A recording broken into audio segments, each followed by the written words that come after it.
Who's there? Who's there? Who's there? Who's there? Hey y'all, welcome to my channel. It's your girl Lily. Today's video is going to be a wig install / story time because I thought what better way to come into the YouTube world swinging than to showcase my talents and tell y'all an interesting story, because my life is a movie. I have a lot of stories to tell, so stay tuned for them. But today's wig that we're going to be installing is from Wiggins hair. It's a 613 20-inch 180 density wig, and I colored it and cut it a little bit. I cut like probably like 2 inches off because I kind of wanted like a blunt cut type thing going. So I cut some of the hair off and I colored it myself. I'm not even gonna really get into the whole coloring process because it was a mess. I tried to watercolor it the first 2 times. For some reason, it just wasn't coming out how I wanted it to. The color didn't come out right, and it didn't take in some spots. So I had to remove the color, and then I did this today, hand dyed. So, it's giving, pink wig, thick ass, give them whiplash. Period. And, I'm going to install this wig while I'm telling my story. So this is not going to be no detailed step-by-step tutorial. You do not have to watch me and see what I'm doing. I do have more detailed tutorials coming soon though, so watch out for that. But today's story that we're going to be telling is going to be the story about the time that I got laced. Y'all, yes, your girl got laced and it sent me to the hospital and I almost had a heart attack. Now, little disclaimer before I really get into it. The person that laced me did not lace me intentionally. And I know that sounds kind of crazy. Like, what do you mean they didn't lace you intentionally? Girl, they laced you. It wasn't intentional. They did not mean no harm to me. It wasn't no, sneaky business going on. It just happened. So, we're going to get right into it because I'm not going to keep y'all waiting. So, this was either like, this was like 2016 going into 2017, or either 2017 going into 2018. One or the other, I really can't remember, but just know it was one of them. So this is like 2 years before New Year. Not 2 years, 2 days before New Year's. And I had went to my mom's house. Now, don't talk about my bald cap because I had to cut some off, because mind your business. If you talk about me, you're anti-black. Anyway, I went to my mom's house, and I used to love going to my mom's house because it was always so fun. I had some friends out there, and these are like the friends that I grew up with and I've known since I was like, a baby and younger. So I loved going out there to, see them and spend time with them. And also, when I went to my mom's house, I used to stay in some mess. Like, it wasn't even funny. Like, I don't know what was wrong with me as a child, because it wasn't my mom. Like, my mom was not a bad mother, and it's not like she just didn't care about me, because anybody who knows my mom knows that she is a very, very, very, very, very overprotective. She do not play that mess when it comes to her kids. So I went out there, like I said, I used to always get into some stuff at my mom's house, like fighting, just everything. Like, I don't know what it was. It was the hood in me, just coming out every time I went out there. And my mom she was going shopping with my aunts. They was going grocery shopping. She was in the car with 2 of my aunts. So I was instructed to stay at my other aunt's house. Now, this woman is not really my aunt, but y'all know how black families be, like when y'all known each other for so long and your kids grow up, they become cousins, and that's the auntie and whatever. So that's basically who she is to me. So I was supposed to be staying in her house with my cousin, but me, I had another plan. I was ahead of the game, or at least I thought.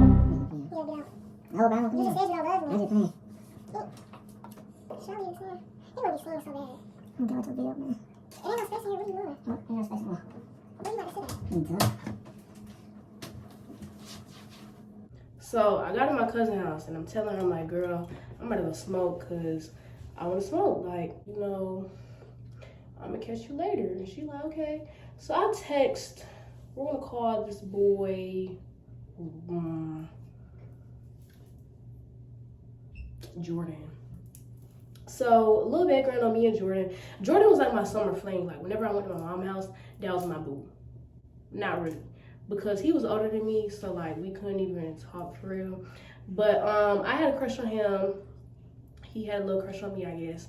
And that's really all it ever went. Like we used to hang out, but it never really went nowhere for real. Cause like I said, he was older than me, and then on top of that, he know my mom, and my mom crazy, so he didn't even want to take it there. But I went and I texted Jordan. I'm like, hey, you know, I'm out here. Like, what you trying to do? You want to smoke? So he like, okay, cool. Let me just clean up and then you come over. So I'm like, all right, bet. So he texted me back sometime later and he was like, I'm done cleaning. You could come. So I'm like, all right, for sure. I tell my cousin, I'm like, girl, I'm about to go to Jordan's house and smoke. And she like, all right, cool. So I went and we walk in, you know, I greet his mom because she was real cool. Like I used to always be over there. So, you know, I say hey to the mom, then we go upstairs, so we go in his room. Jordan asked me, he was like, what you, like, how much you trying to smoke? So I was like, you know, we could just smoke a gram blunt, because like I said, I was so used to smoking 0.5. I was like, a gram was really my big one. Like, that was a lot for me. So I was like, yeah, you know, we could just smoke a gram or whatnot.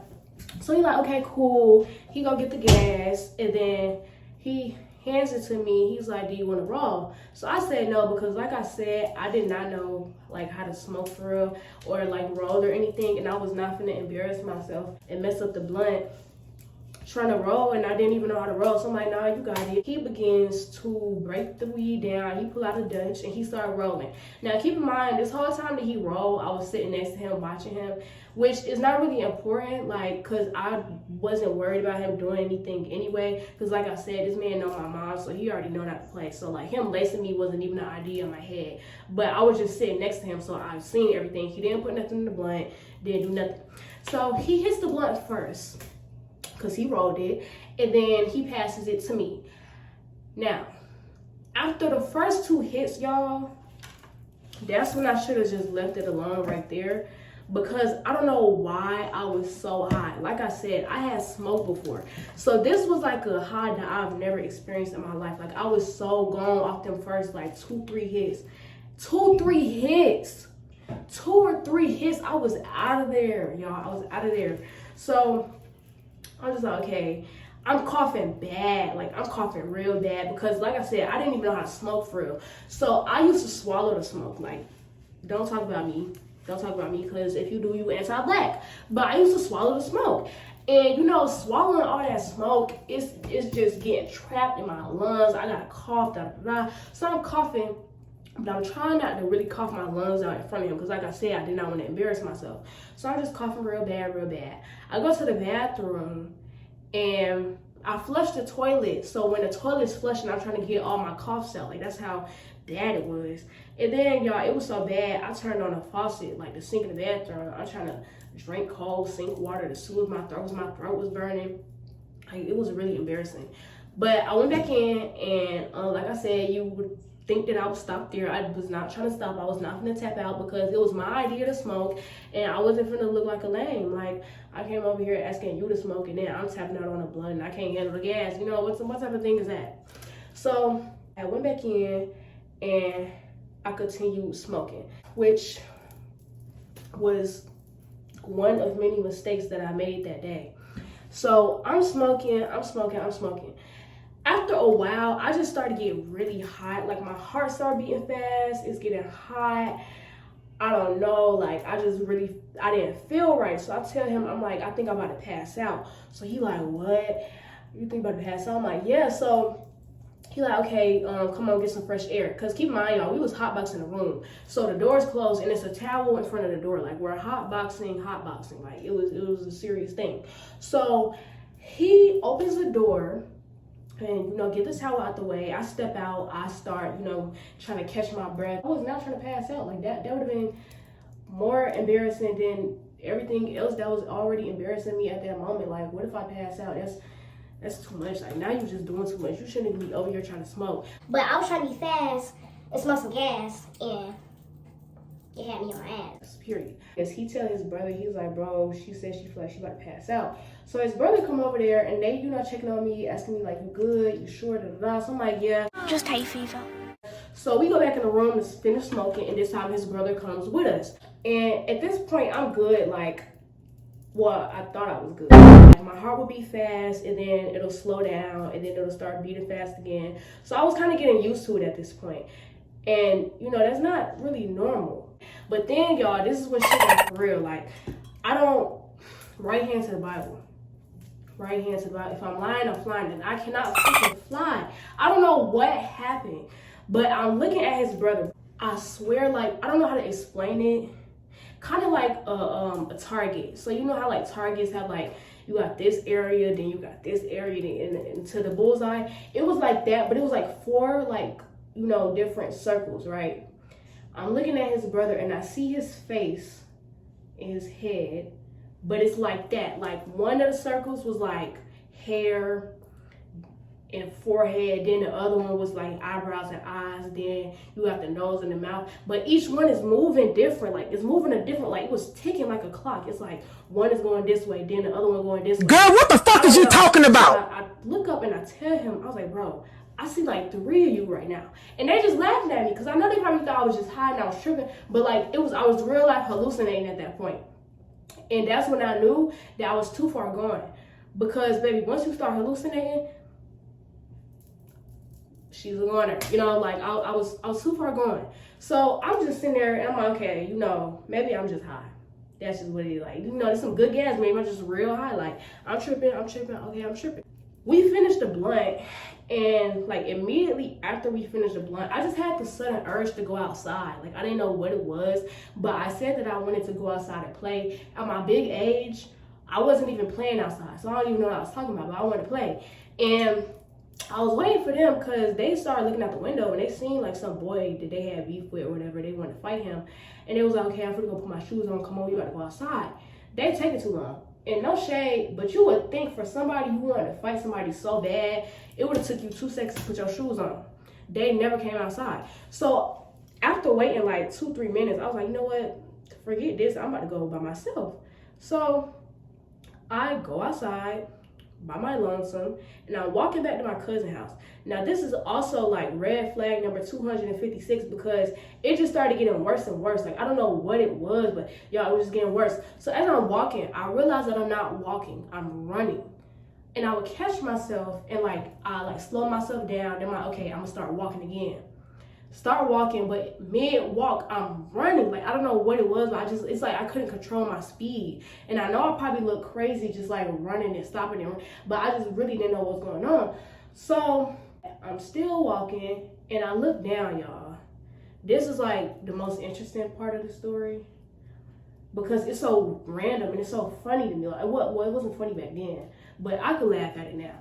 But I look down and I look at my hands. I kid you not. Like I said, right hand to the Bible, if I'm lying, I fly, and bitch, I can fly. I look down at my hands. Why was I a whole GTA character? I had GTA character hands. Like, I looked down at my hands and I was a cartoon. I swear to God. And I'm just sitting there like, bro, I closed my eyes real quick. I'm like, it's gonna go away, it's gonna go away. Open my eyes, everything back to normal. So I'm like, okay, cool, I'm keep walking. Kept walking to my cousin's house, and on the way there, a cat hisses at me. Now, this may have been real life because where I was walking, like I was walking past this church and it's always like cats over there, like stray cats used to live there. So the cat may have very well been there, but a cat ain't never hissed at me in my life. So I don't know if that was like real life or just another hallucination, but I found that very weird. And then when the cat hissed at me, I said, what the f? And then the boy who they wanted to fight, he was with some girls, they walking, they gonna turn around and look at me like I'm crazy. I'm like, y'all don't see that cat over there? Like, am I tripping? Y'all bitches is on drugs. I can't be the only one that see it, But I get to my cousin's house.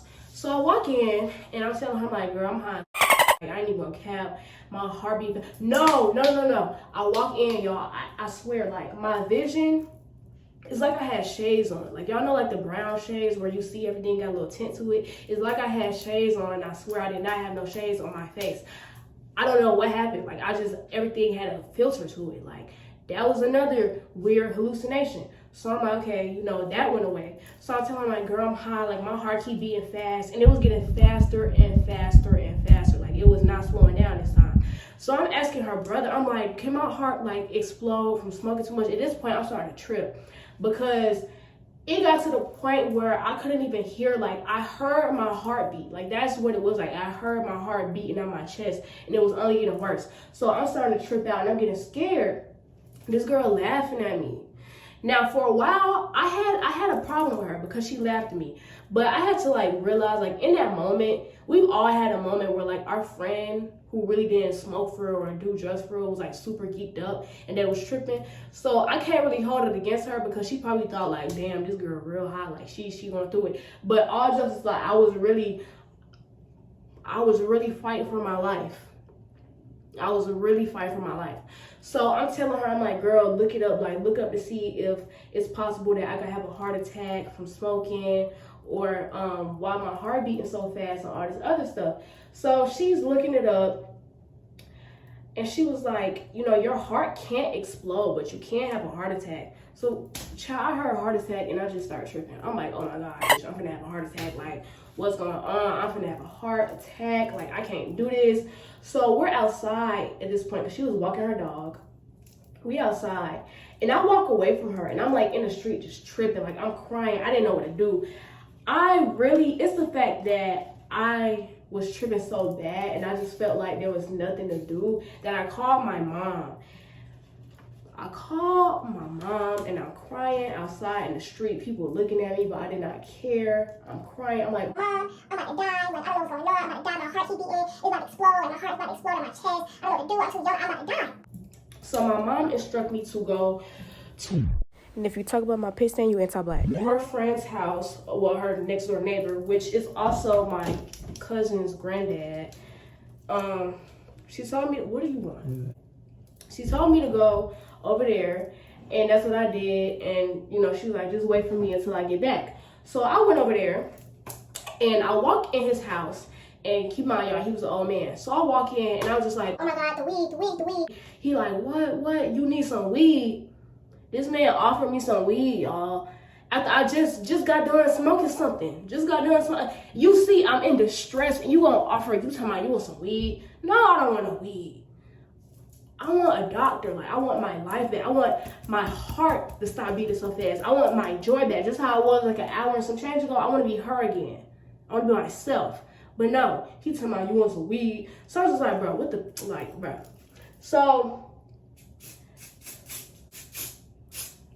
yeah, this man gonna ask me if I want some damn weed. And I'm just sitting there looking at him like, you can't be serious, like, at all. And then it's my, bro, I don't even talk about it.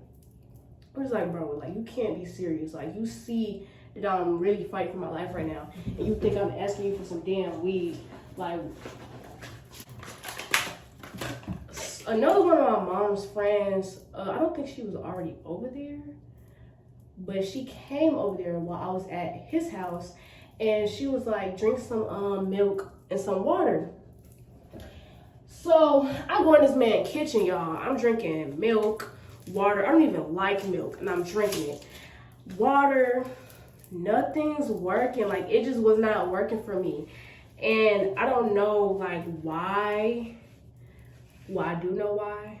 But it's like no matter what I did, it just was not working. And it was only getting worse. Like, you thought I was tripping bad the first time. Like, no, y'all, it was getting worse and worse and worse. So at this point, I was so far gone, I didn't know what to do, y'all. I called my dad. My dad is at work. Like, keep in mind, he at work, nowhere near me right now. And I called my dad. I'm on this man's kitchen floor, like, on my knees crying. And I'm on the phone with my dad. And I couldn't tell him what was going on exactly because I was just panicking so bad. But I'm sitting there crying. I remember, like, praying. Like, I started praying. Legit started praying to God in this man's kitchen on my knees.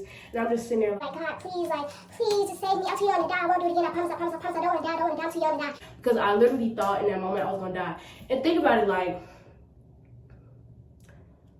the feeling of when you kind of accept your death or like your fate, or you think you're gonna die, that's a really bad feeling. Like, it's one thing to just say like, oh, I think I'm gonna die, but when you really feel like you're gonna die, y'all, it was so bad. Like, I was crying, bawling my eyes out. My dad was crying, like he didn't even know what was going on, but he just hear me in distress and saying I'm about to die. Like, he started crying. So I get off the phone with my dad, and my aunts and my mom finally come back. So I go outside to the car, and I get in the car because they was about to take me to the hospital. And get in the car, and the first thing they said, "Ooh, you smell like a pound of weed." I'm just like, ooh. You figured me out. You got me red-handed. You got me red-handed. So I'm just like, no, I wasn't smoking. I was by somebody and they were smoking. So the story that I told, which I don't know why I told this business lie, but I said that some boy was like in the neighborhood handing out candy, like lollipops, and then I ate the lollipop and then I started tripping. I don't even know why I would say that. I should have just been honest. I mean, it didn't really make a difference. Like, I was, at that point, how I got like that didn't even matter. It was more so my health. So I remember the first, like, I got in the car and I was shaking like uncontrollably. Like, I was shaking and I was trying to stop and I started shaking again. So the music was on. I just had my head down. I'm just in there like shaking. I looked like I was on like crack for real. Like, I'm just in there shaking. And my mom looked at me. She was like, "You high as hell." And I was just like, "Girl, tell me about it." Like, so we went to the gas station. They got me some chips and like a Powerade for like, I don't know, my electrolytes, or, you know, to make me see if that was gonna change anything. And it did not change a thing. Like, I was still going through it. Nothing changed. I was very much miserable. Still thought I was gonna die. So we went to CVS and my mom checked my blood pressure. I don't remember what it was, but I just know it was like super duper high. So after that, we was like riding around for a bit, trying to see if like I'll come down. And eventually my mom was just like, "No, if I gotta take her to the hospital, then I'm gonna just take her to the hospital and deal with the consequences." Because my mom thought that she could go to jail. Well, I think you can. It's like child endangerment, because I was like under her care at the time and she wasn't there. And then like this happened to me, but it wasn't even her fault. Like, it was me trying to be sneaky and trying to be grown. Like, I put myself in that situation. So I'm telling her, I'm like, "No, like, we don't have to go to the hospital. I don't want you to go to jail. Like, we don't have to go." And she was like, "You know, if that's what's gonna happen, then that's just what's gonna happen. I need to make sure you're okay." One thing about it, my mom is a ride or die. Like, anything, you know, never gotta worry about her. She down. She was gonna catch that case for me. But went to the hospital. And I remember like they took my blood so they could run like some drug tests or whatever. And then I got in the room, they hooked me up to an IV and like did my fluids, like gave me fluids or whatnot. And I remember like I was kind of like in and out of consciousness at this point. So I remember like my mom waking me up, and y'all, tell me why I look up and the police standing in front of me. They're in my hospital room. It's two of them. So they was like, "We're just gonna ask you a few questions, if that's okay with you." So I'm like, "Okay, cool." So they start asking like, you know, who was the boy that gave you the candy, you know, just things of that sort. So I'm just making it up as I go. I'm like, I really don't know him. Like, I just bought a 25-cent lollipop from him and I started tripping the fuck out, and you know, that's what happened. So I'm telling the officers that, and they're like, "Okay."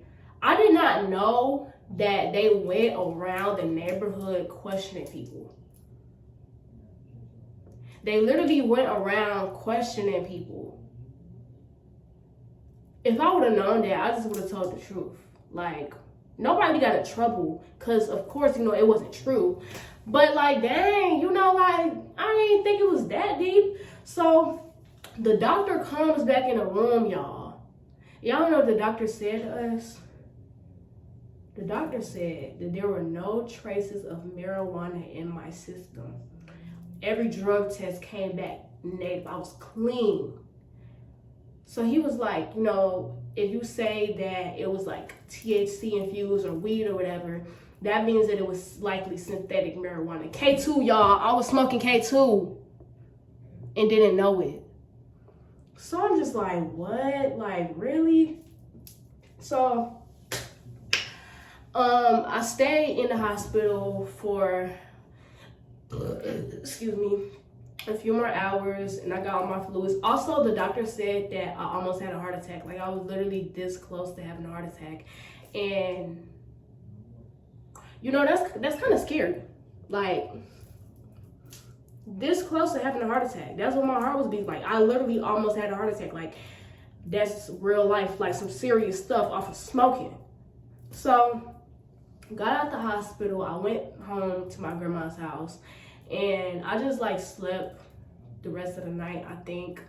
Like the next day or like 2 days later, I like checked my messages, and what did I call him? Jordan? I think it was Jordan. Jordan had texted me, was like, hey, you good? I'm like, bro, no, I just got out the hospital. We was smoking, like, I don't know what you had me smoking, but this was not marijuana. Like, it was synthetic. And he was like, bro, for real? Like, I smoke that all the time. How does one smoke K2 every day with no effects? How is that normal for you? Like, how do you get by knowing that you smoking synthetic and nothing's happening? Like, you don't be hallucinating? Like, are you okay? But yeah, that's really all it was. I ended up getting I didn't really get in like trouble because smoking, like me smoking is kind of inevitable. I feel like everybody smoked weed before, at least once in their life. If you don't, good for you. But it wasn't even the fact that I smoked. It was more so like me kind of lying about the whole thing, as well as yeah, that's it. Just a lie. Like, it was a lie I told that kind of got me in trouble. But I think it was on like punishment or something for a little bit. But I had to spend my New Year's in church also, so no fun for me. But yeah, I did that, and you know, it is what it is, and it was what it was. If I could go back, you know, I wish I had a time machine. I would not do it again. Cause being in that pretty, like, I could laugh at it now and it's funny now, but back then it was not funny. Like, there was literally nothing funny about that. I was about to die. That's how I felt. I was about to have a heart attack. That's the reality of it, and it's not a good feeling, like, at all. But that's, you know, years ago, so now I can laugh about it and kiki, and I learned my lesson. Well, but anyway, I'm about to take a little minute and leave this on my hair. I'll come back and show y'all what the finished product look like when I'm done. So, period. So this is the finished product. Her baby hairs period. Don't talk about the little cast from the lace. Like, I put makeup on it. You can't see it in person, but I'm up all in the ring light, so you kind of see it. But even then, like, it's still blended, so please don't do too much, because I did what I had to do. But I'm actually about to go. I gotta do my brows and clean up this mess I made from this install. But y'all shop with Wiggins hair, really good hair. Again, this is a 13x4. 20-inch 613 lace front wig from Wiggins hair. Link will be down right by y'all, as long as my as well as my socials and, you know, everything else. So thanks for tuning in, and y'all gonna see more of me. Period. Bye.